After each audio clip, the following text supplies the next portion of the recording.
प्रभु यीशु मसीह की स्तुति हो। सुनने वाले सभी भाइयों और बहनों को शीघ्र ही आने वाले प्रभु यीशु मसीह के नाम में सबको हम धन्यवाद करते हैं और उसकी स्तुति करते हैं। आओ इस सुबह के समय थोड़ी देर के मनन के लिए हम परमेश्वर से प्रार्थना करके करेंगे। सर्वशक्तिमान एवं दयालु प्रभु, धन्यवाद करते हैं प्रभु इस सुंदर अवसर के लिए। हमारा कोई योग्यता नहीं प्रभु, लेकिन हमको योग्य ठहराया, इसके लिए हम धन्यवाद करते हैं प्रभु। आज जब हम इस वचन के अध्ययन करेंगे प्रभु, आपकी पवित्र आत्मा की अगुवाई से हो प्रभु, ना कि हमारे से। और हमें अनुग्रह कीजिए प्रभु, ताकि जो वचन सुने हमारे लिए और जो सुनने वाले सभी भाइयों के लिए उपयोगी हो। और जिस भाई सुन रहे हैं उनसे अपेक्षा करते हैं प्रभु कि वो आगे भी ये इस जो अध्ययन के जो माध्यम सुन रहे हैं उन सबको आगे बढ़ाने के लिए भी इनको सहायता कीजिए प्रभु। हम सब प्रभु यीशु मसीह के पवित्र नाम में मांगते हैं, आमीन। आज की थोड़ी देर के मनन के लिए फिर से मैं एक बार एक बहुत ही परिचित, जैसे कि इसका नीचे लिखा हुआ जो इसका टॉपिक है, जिसका शीर्ष जैसा है कि एक धनी व्यक्ति की परेशानी, ये है आज का जो अध्ययन का जो मेन जो जो अध्ययन जो कर रहे हैं हम, उसका मूल जो टॉपिक है उसका ये है कि एक धनी व्यक्ति की परेशानी। इसके लिए हम बहुपरिचित एक पवित्र शास्त्र से एक अध्याय पढ़ेंगे।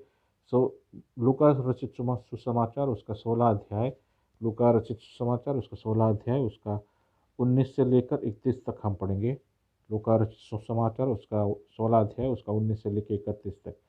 एक धनवान मनुष्य था जो बैंजनी कपड़े और मलमल पहनता और प्रतिदिन सुख विलास और धूमधाम से साथ रहता था। लाजर नाम का एक कंगाल घावों से भरा हुआ उसकी डेवड़ी पर छोड़ दिया जाता था, और वह चाहता कि धनवान की मेज पर जो झूठन से अपना पेट भरे, यहाँ तक कि कुत्ते भी आकर उसके घावों को चाटते थे।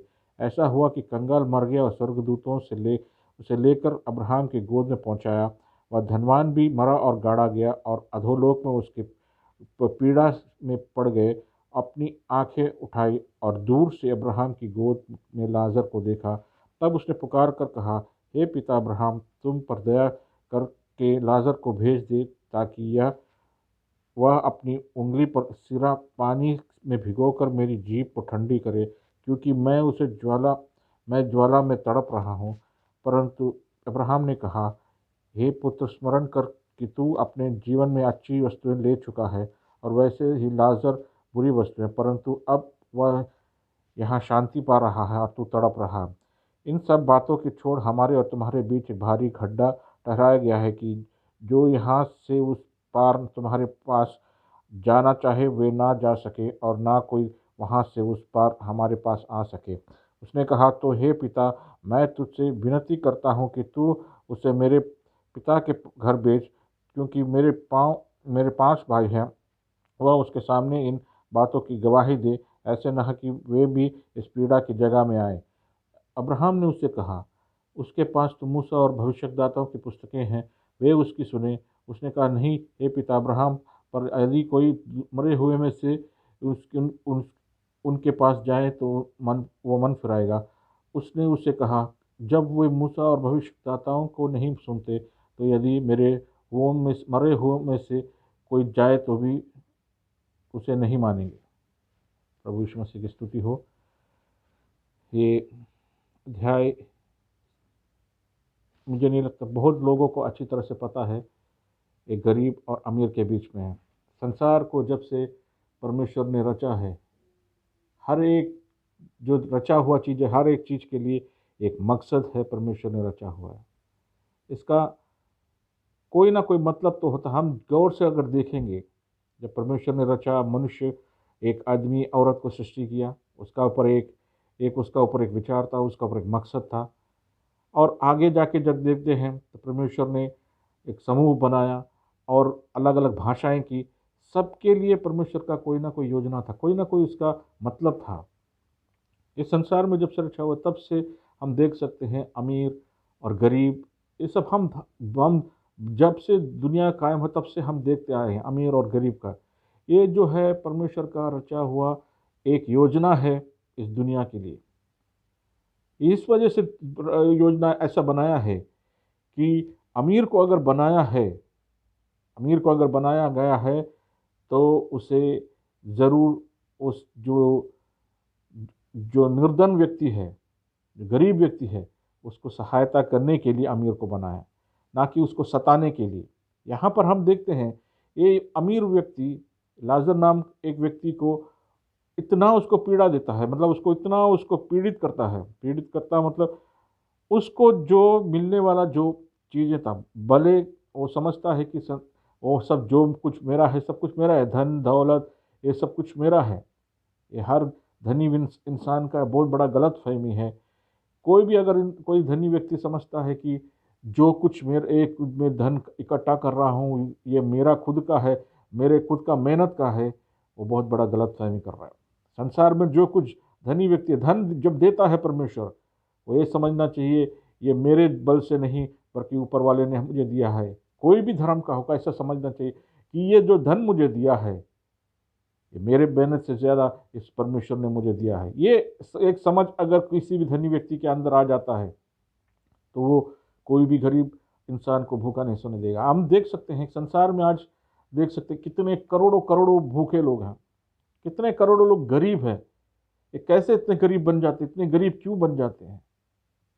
इसकी वजह है कि गरीब का जो मिलने वाला जो हिस्सा है वो किसी ना किसी अमीर के जेब में या किसी ना किसी अमीर के तिजोरी में जाता है। इसीलिए संतुलन सही नहीं होता है। गरीब रोज मरते जा रहा है। हमें जानना चाहिए, एक उदाहरण मैं बताना चाहता हूँ। ईरान में एक गांव है, ईरान में एक गांव है जहाँ कोई फ्रिज नहीं है। फ्रिज नहीं है इसलिए कि जब लोगों ने जब फ्रिज का दौर आया तो सब लोगों ने फ्रिज खरीदा। फ्रिज खरीदा तो क्या हुआ, सब लोगों ने अपना जो खाने का वस्तु था वो सब इकट्ठा कर अगला दिन के लिए रखा, 2 दिन के लिए रखा। तो क्या हुआ, उस फ्रिज आने से पहले उन लोग क्या करता था, हर रोज का जो खाना था उधर कोई कोई गरीब है, कोई भूखा है, उसको जाकर दे देता था, भूखा दे देता था। और वो किसी को खाली पेट सोने दे, जो कोई भी व्यक्ति अपने घर का जो हिस्सा है जो बचा हुआ खाना वो दे देता था। जब फ्रिज आया तो आदमी लोगों ने स्वार्थ अपने आप स्वार्थ का जो जो दिल में उस लोग स्वार्थ भर गया था वो कल के लिए परसों के लिए सबके लिए इकट्ठा करके उस लोगों ने फ्रिज में जमा करने लगा। तो क्या हुआ, लोग उधर भूखे मरने शुरू हो गए। गरीब जो था भूखे मरने शुरू हो गए। बहुत गरीब थे उसके बीच में उधर मर गया। तो उस गांव के लोगों ने मिलकर ये फैसला किया कि आज से हम कोई भी फ्रिज हम इस्तेमाल नहीं करें। सभी लोगों ने फ्रिज घर से बाहर निकाल कर फेंका उसको। हमें समझना चाहिए कि जो कुछ इस गरीब लोगों का है, जो मिलना है, वो सब अमीर व्यक्ति की तिजोरी में या जेब में जाता है। और इन लोग समझते हैं कि ये सब मेरी मेहनत की वजह से है। बहुत बड़ा गलत फहमी। इधर हम देखते हैं लाजर को उधर बैठाया था उसकी डेवड़ी पर, उसके दरवाजे के पास बैठाया था। ये हर रोज ये अमीर आदमी देखता था, हर रोज ये अमीर आदमी देखता था। जो परमेश्वर ने उसको नियुक्त किया था कि ये हिस्सा जो गरीब को उसको देना है, वो इसने नहीं। ये अय्याशी करने लगा, ऐशो आराम से जिंदगी रहता। जो उसके घर हमारे नज़र में है, हमारे नज़र में जो सामने हम गरीब देखते हैं, जो भूखा है, जो वस्त्र नहीं है, जिसके घर नहीं है, जो हमारे पास हो सकता है, ये हमको देना उचित माना, हमको करना ही है। ये परमेश्वर ने हमको, क्यों हमारे सामने जिसको सामने रखा है, हम सारी दुनिया का गरीबी नहीं मिटा सकते, लेकिन हमारे पास अगर कुछ भी है, हमारे सामने किसी भी गरीब को दिखता है हमारी नज़र के सामने कि ये परमेश्वर ने उसके हम हमारे सामने उसको रखा है। परमेश्वर ने हमारे सामने इस रखा है कि उसको तू उसको उसको कपड़ा दे, उसको खाना दे, ये तुम्हारा कर्तव्य है। हम क्या करते हैं, हम अपनी पीढ़ी, आगे आने वाली पीढ़ी, उसके 10 नस्ल के लिए भी हम पैसा इकट्ठा कर लेते हैं। हम जितना गलत कर रहे हैं, जो कुछ हम एक एक करके इकट्ठा करते हैं, किसी ना किसी भूखा के पेट, किसी ना किसी का छत जो है वो हम छीन रहे हैं। कितना बड़ा गलत काम हम इस दुनिया में कर रहे हैं। प्रियो, हम यह याद दिलाना चाहते हैं, इस संसार का जो जीवन है बहुत कम है। हमें बहुत कम आयु दिया है संसार में। उसमें हम खुशी मनाएं, हम झूमें, नाचे, गाएं, ये सब हमारे इस संसार के लिए नहीं। हम इस बहुत कम जिंदगी है हमारा। जो सुख विलास हो जाते हैं, जो खुशियों के पीछे, दुनिया के पीछे दौड़ते हैं, उसका अंत बहुत भयानक होता है। जैसे कि ये हम अमीर आदमी का जो जो हालत देखते हैं, हम जब दुनिया में था उसका सिक्का जो था, दो दो तरफ होता है सिक्का, जैसे बोलते हेड और टेल। जब ये धनी व्यक्ति जो संसार में था, उसका सिक्का ऊपर था, जो हेड था ऊपर था। जब मर गया तो सीधा वो सिक्का पलट गया, जो टेल था ऊपर हो गया, हेड नीचे हो गया। लाजर जो था भिखारी था, उसको परमेश्वर अपने दूतों के साथ उसके स्वर्ग में ले गया। और जो अमीर आदमी था, उसको अधोलोक में डाला गया। यही मेरा आज का विषय यही है।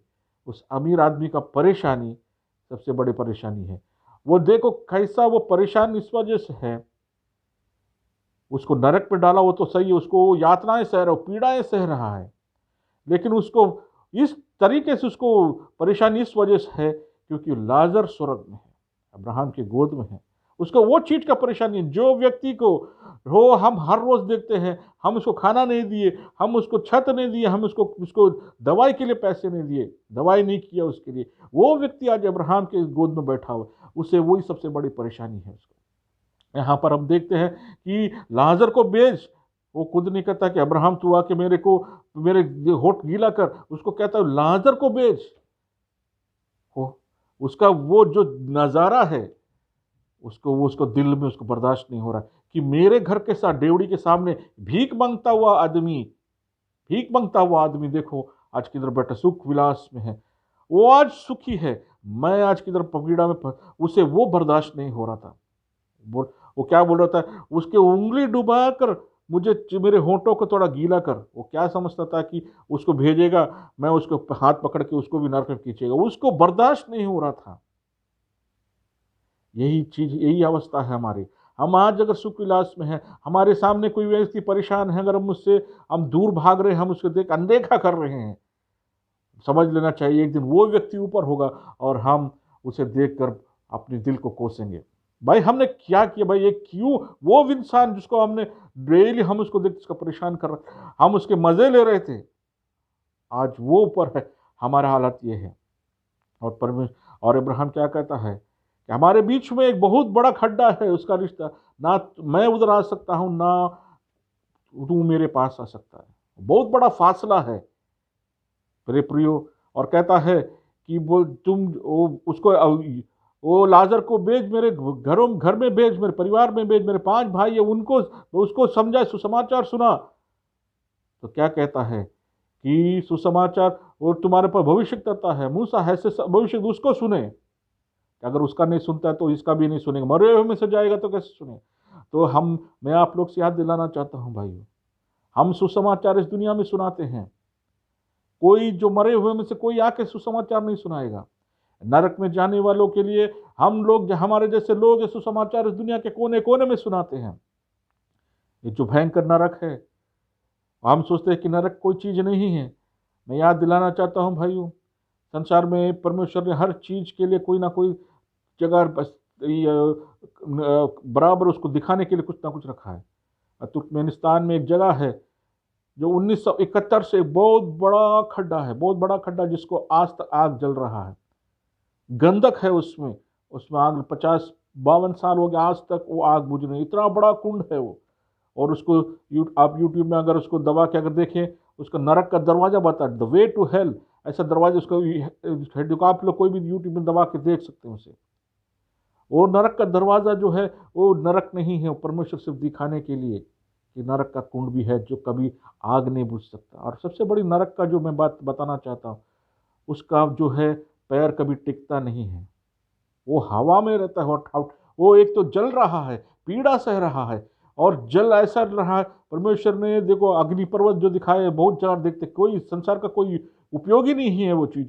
जब उसका लावा बाहर निकलता है, हम देख सकते हैं किसी को जला कर राख कर देते, वो क्या उपयोग है उसका, कुछ लेकिन परमेश्वर ने उसको इस दुनिया में दिखाने के लिए रखा है, दिखाने के लिए रखा है कि देखो ये लावा ऐसे गंधक होगा नरक के अंदर।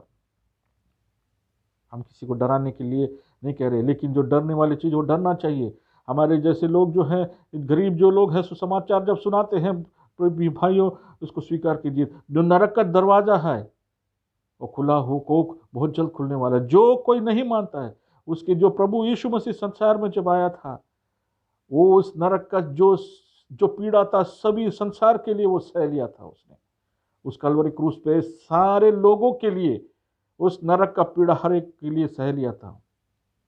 वो हमको सिर्फ विश्वास करना है कि मेरे लिए वो नरक का यातना उसने सह लिया है, सिर्फ मेरे लिए हमको सिर्फ यही, हमको सिर्फ कि तू ही है जो मुझे बचा सकता है, तू ही परमेश्वर। हमको सिर्फ इतना कुछ किधर जाने की जरूरत नहीं, ये पहाड़ों पे जाने की जरूरत नहीं, कोई कुछ ज़्यादा कुछ करने की जरूरत नहीं, सिर्फ और सिर्फ हमें विश्वास करना चाहिए और मुंह से अंगीकार करना चाहिए कि हे प्रभु, तू ही है जो मेरे लिए उस नरक का यातनाएं सहे थे। मैं सह नहीं सकता था, मेरे लिए नरक का यातना सहे थे। ऐसा हम अगर मुंह से अंगीकार करे, तू ही परमेश्वर ऐसे अंगीकार करेगा, भाई लोग उद्धार पाएगा। उस नरक का दरवाजा तुम्हारे लिए बंद हो जाएगा, तुम्हारे लिए सिर्फ वो अगर अंगीकार करेगा। फिर भी ये सुसमाचार सुनने के बाद भी अगर उसको टुकरा देते हैं, नरक का दरवाजा मेरे प्रियो, वो तो दरवाजा खुला और उसमें गिरेगा तो बहुत भाई उसमें से वापस आ नहीं सकता है, ना कोई उसमें से तुमको निकाल सकता है। क्योंकि जो रिश्ता जो बनना था इस संसार में जो रिश्ता बनना था, वो प्रभु यीशु मसीह के द्वारा ही बन सकता है। वो इस संसार में इसको स्वीकार करना, चुनाव इस संसार में करना है, मरने के बाद नहीं। मरने के बाद या तो अनंत काल स्वर्ग में है या तो अनंत काल नरक में है। चुनाव आप लोगों को करना है। नरक में जाने वाले लोगों के लिए, नरक में जाने वाले जो जो लोग जा रहे हैं, उसके लिए परमेश्वर ने मुझे एक गाना लिखने के लिए, मुझे परमेश्वर ने उसके लिए एक अनुमति दी। उसके लिए मैं परमेश्वर को धन्यवाद करता हूँ। अगर कोई ये विश्वास, इस वचन को विश्वास करे मगर नरक पर चला जाता, नरक में ऐसा एक गीत वो गाएंगे वो लोग, वो गीत बहुत पीड़ा भर से वो गाएंगे, क्योंकि जब जानना था वो जाना नहीं। वो गीत मैं आप लोग सामने पेश करता हूँ। कैसा ये पीड़ा है मैं जानबूझकर सह रहा हूँ, जब बचने का मौका मुझको था मैंने उसको ठुकराया था।